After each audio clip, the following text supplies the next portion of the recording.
that is producer's equilibrium.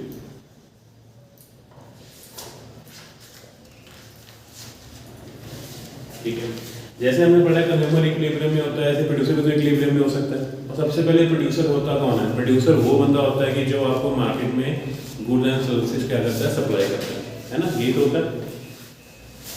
ये कौन है? Who supplies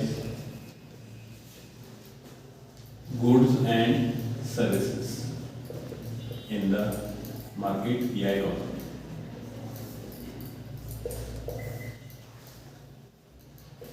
ठीक है, तो बात ये आती है कि प्रोड्यूसर इक्विलिब्रियम में कब होगा? जब हम कहते हैं कस्टमर तो इक्विलिब्रियम में कब होता है? जब उसकी सेटिस्फेक्शन हो जाती है मैक्सिमम। ऐसे ही प्रोड्यूसर हमारे इक्विलिब्रियम में कब होता है? हमें स्टार्टिंग में पढ़ा था कि जब उसको क्या होगा, प्रॉफिट मैक्सिमाइजेशन होगी उसका।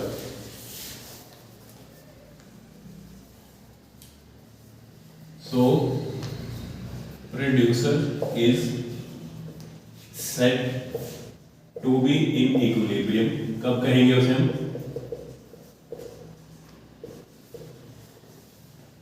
when there is situation of किस चीज की? Profit maximisation.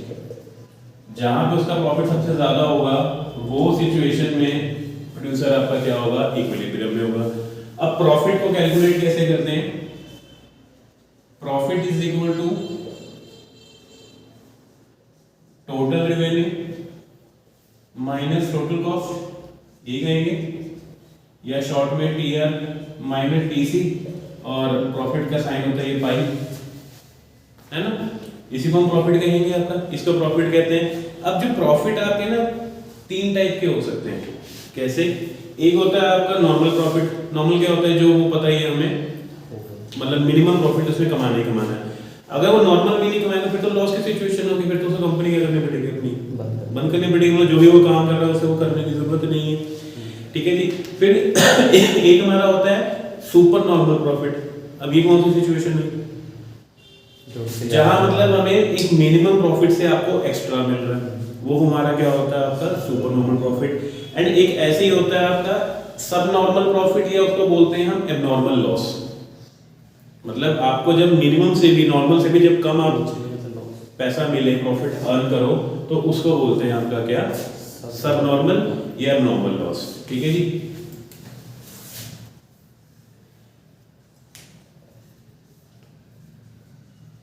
पहला है आपका सुपर नॉर्मल प्रॉफिट। तो इट मींस वहां पे हम ये कह सकते हैं कि इस सिचुएशन में जो टोटल रेवेन्यू वो बड़ा होगा टोटल कॉस्ट से, है ना। या मैं इसको इजीली कह सकता हूं कि T R divide by Q is greater than T C upon Q. अब ये क्या हुआ? टी आर अपॉन क्यू, मतलब कि ए आर ए सी से बड़ा होगा। ठीक है, ये वो सिचुएशन है जहां पे आपका एवरेज रेवेन्यू, मतलब आपका प्राइस ज्यादा है एज कंपेरेटिवली जो इतनी आपकी कॉस्ट लगती है उससे। ठीक है जी, ये सिचुएशन आपकी कौन सी है? Super normal profit. सेकंड, इसके बाद जो हमारा आता है नॉर्मल प्रॉफिट। अब नॉर्मल प्रॉफिट कौन सी सिचुएशन है? जहां पे टोटल रेवेन्यू और टोटल कॉस्ट दोनों आपस में क्या होंगे? इक्वल होंगे।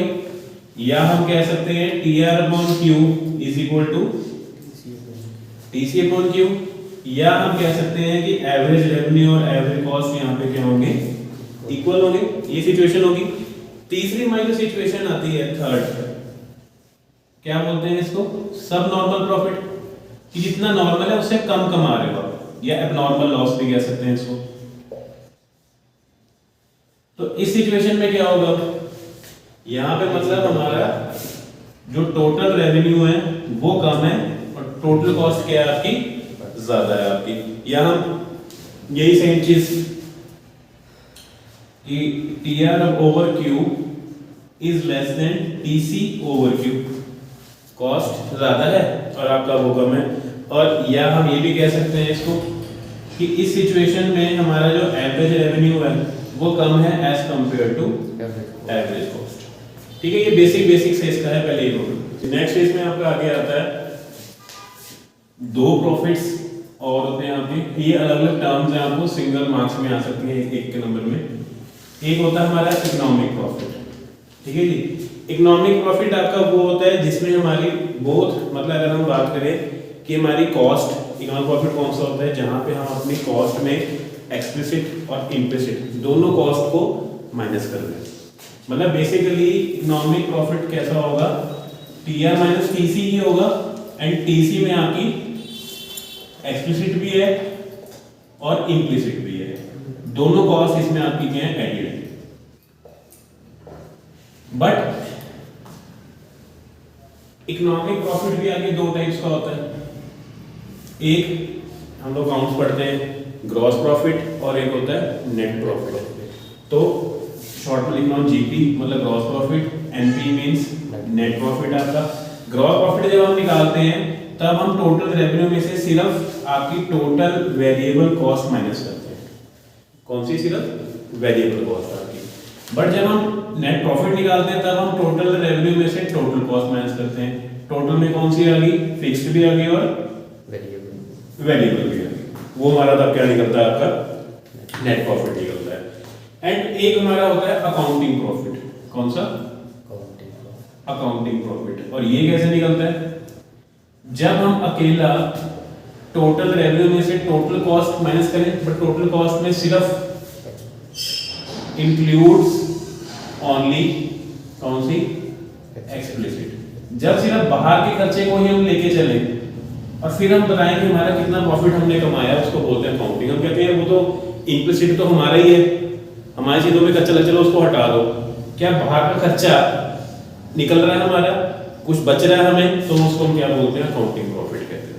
क्लियर है? टॉपिक इसमें मेन आता है कि प्रोड्यूसर इक्विलिब्रियम कैसे फाइंड आउट करते हैं, तो उसको कैसे एक्सप्लेन करेंगे। प्रोड्यूसर इक्विलिब्रियम हमने बताया कि क्या चीज़ है कि जब आपका प्रॉफिट मैक्सिमाइज होगा उस सिचुएशन को हम बोलते हैं कि प्रोड्यूसर हमारा इक्विलिब्रियम की स्टेज में है। बट उसके लिए भी तो कुछ कंडीशन होंगी ना, जैसे हम कंज्यूमर इक्विलिब्रियम में पढ़ते हैं कि ये कंडीशन सेटिस्फाई होनी चाहिए, है ना। तो ऐसे ही प्रोड्यूसर के लिए तो कुछ ना कुछ कंडीशन होगी जो सेटिस्फाई करेगा तभी वो इक्विलिब्रियम में कहेंगे उसको। सबसे पहली कंडीशन आपकी ये है, ये आपकी है कंडीशंस ऑफ प्रोड्यूसर्स इक्विलिब्रियम। सबसे पहली कंडीशन ये है, आपका जो मार्जिनल रेवेन्यू है और जो मार्जिनल कॉस्ट है दोनों क्या होनी चाहिए? इक्वल होनी चाहिए। MR should be equal to MC। पहली कंडीशन आपकी ये है। दूसरी कंडीशन ये है, आपका जो मार्जिनल कॉस्ट है शुड बी राइजिंग। कैसा होना चाहिए? बढ़ता हुआ। तो कोई अटपटी चीज नहीं हो गई कि वो एक तरफ कह रहे हैं MR MC हो, बट MC आपका क्या हो? इंक्रीजिंग स्टेज में हो, तो खर्चा बढ़ेगा तो हमें नुकसान नहीं होगा। चलो अभी प्रूव करेंगे इसको। तीसरा वो कहते हैं एटलीस्ट आपका जो AR है, मतलब एवरेज रेवेन्यू है, ठीक है जी, वो कितना होना चाहिए? कम से कम आपकी एवरेज वेरिएबल कॉस्ट के बराबर होना चाहिए। मतलब कि हमारा जो एवरेज रेवेन्यू है वो आपका या तो इक्वल हो इसके या इससे बड़ा, ग्रेटर देन या इक्वल टू। इससे नीचे अगर मेरे मतलब अगर मेरी वेरिएबल कॉस्ट भी अगर एवरेजली मेरी कवर नहीं हो रही है तो मुझे प्रोडक्शन बंद करनी पड़ेगी। तो वो हमारा पॉइंट क्या आ जाएगा? शट डाउन पॉइंट आएगा। मतलब मिनिमम रिक्वायरमेंट ये है कि हमारा कम से कम एवरेज वेरिएबल कॉस्ट क्या होना चाहिए? कवर होना चाहिए। क्लियर है?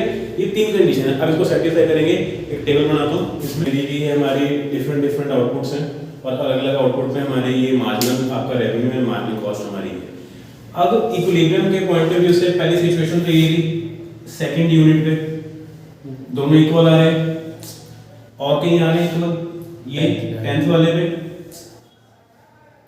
यहां भी दोनों इक्विलिब्रियम पे।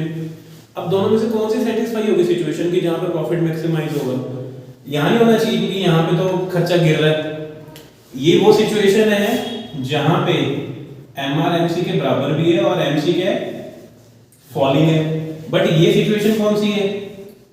जहां पे MR MC के बराबर है पर MC कैसा है? राइजिंग है। अब कैसे प्रूव करेंगे? उसको हम प्रूव करेंगे मैथमेटिकली। अब इस सिचुएशन के लिए हम मान लेते हैं जो फर्स्ट सिचुएशन है, सिचुएशन 1, क्या है MR in MC and MC क्या है फॉलिंग है। तो कहां तक फॉलिंग है, मतलब यहां पे गिर रहा है 2, जहां पे इक्विलिब्रियम वहीं तक काउंट करेंगे। तो 2 यूनिट का MR जो है वो कितना हुआ 12 + 12 24 एंड MC कितना हुआ 15 + 12। तो प्रॉफिट क्या आ रहा है नेगेटिव में नहीं आ रहा, मतलब ये तो लॉस की सिचुएशन हो गई -3। तो बढ़ना चाहिए था, इसका मतलब है कुछ ना कुछ कहने के पॉइंट सही कह रहा हूं कि MC हमारा क्या होना चाहिए राइजिंग होना चाहिए। चलो अभी दूसरे को भी चेक कर लेते हैं वहां पे कैसा हो रहा है। सिचुएशन 2, यहां क्या है MR MC के बराबर है, बट यहां पे MC कैसा है बढ़ रहा है, कहां तक 10th स्टेज तक। तो MR तो आपका सेम ही है, तो 10 × 12 इट मींस 120 हो गया है ना। MC को हमें काउंट करना पड़ेगा, MC को हम रफली काउंट कर लेते हैं, कितना हो गया 10 आपका, मतलब कैसे काउंट करेंगे इसको 15 + 12 ऐसे करेंगे, आपको ऐसा वहां शो करना है 15 + 12 + 10 9 8 7 8 9 10 और 12। ठीक है जी, कितना टोटल आ रहा है इसका, ये आ रहा है आपका 100। अब फिर से फॉर्मूला लेंगे प्रॉफिट निकालने के लिए। MR कितना 120, कॉस्ट कितनी आई। तो एक तो मैथमेटिकली प्रूफ हो गया कि सिचुएशन यही वाली सही है जहां पे MR और MC इक्वल हो, पर MC की स्टेज में हो आपकी राइजिंग स्टेज में हो।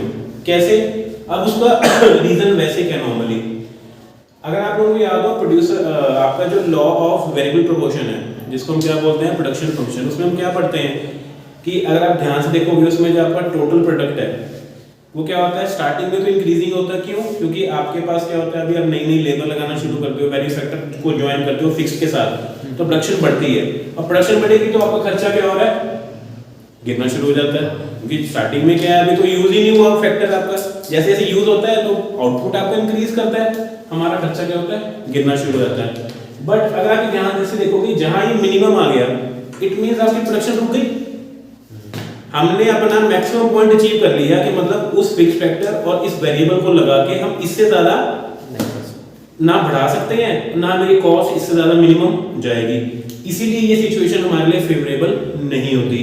इसका मतलब है एज अ प्रोड्यूसर मुझे अगर प्रॉफिट कमाना है तो मुझे खर्चे तो बढ़ाने पड़ेंगे, या मैं अपना लिमिट रोक दूं, क्योंकि अगर मैं अपनी लिमिट पे पहुंच गया, अपनी मेरी कैपेसिटी लिमिट पे आ गई है गुड्स को बनाने की, तो मैं सप्लाई कैसे करूंगा ज्यादा, मैं सप्लाई कैसे बढ़ाऊंगा, तो वहां पे हमें क्या करना पड़ता है और अपने खर्चे बढ़ाने पड़ते हैं, और खर्चे जब बढ़ते हैं तो ऑटोमेटिकली आपका प्रोडक्शन भी बढ़ता है, आपकी बनाने की कैपेसिटी है वो भी क्या करती है इंक्रीज करती है, समझे।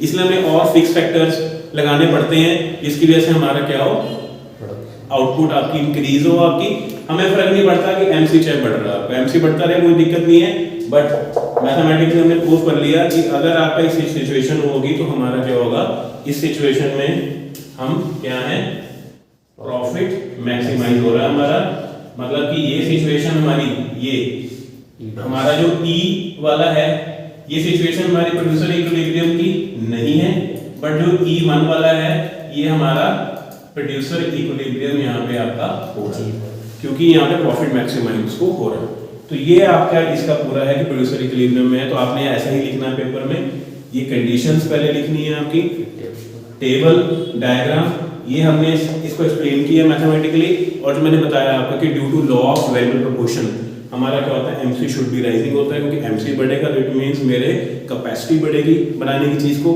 और कैपेसिटी बढ़ेगी तो मेरा प्रॉफिट भी आगे जाके आपका इंक्रीज करेगा। क्लियर। एंड ये जो सिचुएशन थी हमारी वही है कि अगर हम अपना एवरेज वेरिएबल कॉस्ट भी कवर नहीं कर पा रहे हैं तो इट मींस ये हमारी सिचुएशन किसकी आ गई शटडाउन पॉइंट की। आपको आ सकता है कि व्हाट विल हैपन कि if company is not able to या producer is not able to cover its average variable cost, अगर नहीं कवर हो रही है तो इसका मतलब कंपनी को हमें शटडाउन पॉइंट पे आ गई है, कंपनी हमें बंद करनी पड़ेगी। ये हमारा कौन सा होता है ब्रेक इवन पॉइंट, ठीक है जी, ब्रेक इवन पॉइंट जहां पे दो चीजें आपकी इक्वल होगी। तो इसलिए क्वेश्चन ऐसा भी आता है कि एक प्रोड्यूसर कब तक उसको बियर कर सकता है प्रोडक्शन को, किस स्टेज तक, जब तक उसकी एवरेज वेरिएबल कॉस्ट कवर हो रही है। ये छोटा सा चैप्टर है, ठीक है, ये इतना ही है, यहाँ पे ये खत्म। तो रीजन इसका यही है कि क्यों होना चाहिए, due to law of variable proportion, क्योंकि वो हमें ये बताता है कि हमारी कैपेसिटी क्या होगी, इंक्रीज होगी, और कैपेसिटी इंक्रीज होगी तो ऑब्वियसली आपका आउटपुट भी इंक्रीज करेगा मेरा, और मैं सप्लाई अपनी ज़्यादा उसमें बढ़ा सकता हूँ। तो इसलिए ये जो सिचुएशन है एमसी जहाँ बढ़ रहा होगा वो हमारे लिए क्या होती है, प्रोड्यूसर इक्विलिब्रियम वहाँ पे होता है। क्लियर।